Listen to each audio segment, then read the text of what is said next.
রাজু পাশের গ্রামে গিয়েছিল কাজ খুঁজতে। বাড়ি ফিরতে ফিরতে সন্ধে নেমে এসেছিল।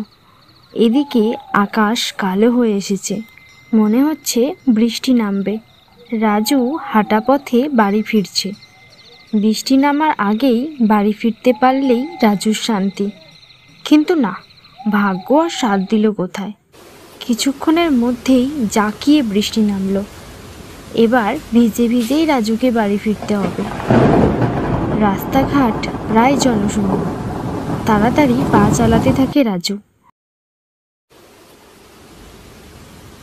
কিছু দূর এগিয়ে দেখে রাস্তার মাঝখানে কি পড়ে আছে। মনে হচ্ছে সাদা কাপড়ে মোড়া একটি মৃতদেহ। কিন্তু এই রাস্তার মাঝখানে কি ফেলে রেখে গেল?